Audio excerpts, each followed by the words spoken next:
ক্যামেরাটা লিয়ে আছে এখানে যে আমরা খাঁচা বাঁধে ওয়াল বিম আমরা সব বেঁধে লিখি সব এল করে মাথায় সব বিল্ডিং এর বিম যেমন বাঁধবে তখন এরকম এল করে নিতে হয়। এল করে নিলে বিল্ডিং এর খাঁচাগুলো মজবুত থাকে।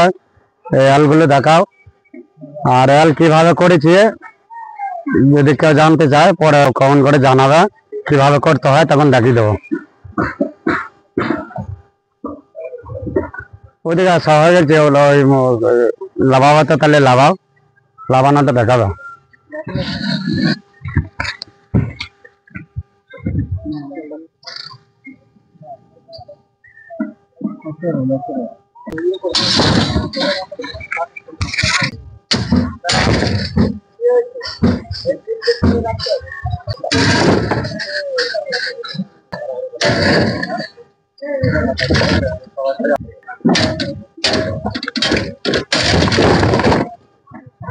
খাঁচা সব ফেলানো হয়ে গেছে, কিভাবে আমার কোন দিকে ক্যাং উঠবে না উঠবে সব বুঝিয়ে দিচ্ছি।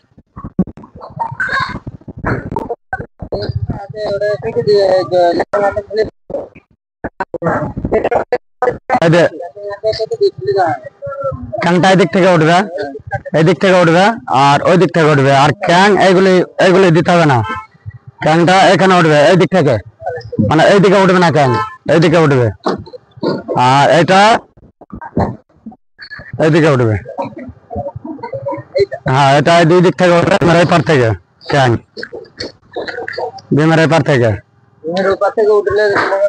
না, এখান থেকে ধরে নেবে, এখান থেকে গাদ না তুমি এখান থেকে 2 খাটাল ধরে নেবে, 5 ইঞ্চি করে 10 ইঞ্চি যেটা থাকবে সেখান থেকে ধরে নেবে। আর ওই দিক থেকে চলবে, ঠিক আছে? আমি তো একবার বলে দিনে কোন দিকে কি বললাম কয়া বুঝলে, একবার বলে দিনে বুঝার নিচে তো আমি বোঝালাম সেটা কয়ে আমাকে একবার দেখাও, তাহলে আমি নিশ্চিন্ত থাকবো। আমি পরে অন্য সাইডে যাবো, ঘুরে আসতে জন্য দেখতে পাবো। এইদিকে ক্যাং উঠবে, হ্যাঁ ঠিক আছে, এইদিকে এইখানে অব্দি ক্যাং উঠবে। হ্যাঁ, তারপরে কতটা উঠবে দেখাতে না, কোন দিকে উঠবে খালি ওটা দেখাও। এখানে উঠবে এই দুই সাইডে, হ্যাঁ এইটা ক্যাং উঠবে, হ্যাঁ আর ওইটা উঠবে। আর ওইটা 1টা 2টা 3টা 5টা 6টা 6টা ক্যাং, 6টা মানে 4টে দেয়ালে 4টে আর মাঝখানে 2টো, 1টা 2টো দিলে 6টা, 6 জায়গায় ক্যাং উঠবে। এবার ঢুকিয়ে পরের বারে কারণ ক্যাঙের রড কোথায় কি লাগবে না লাগবে ভালো করে আরেকবার বুঝিয়ে দেবো।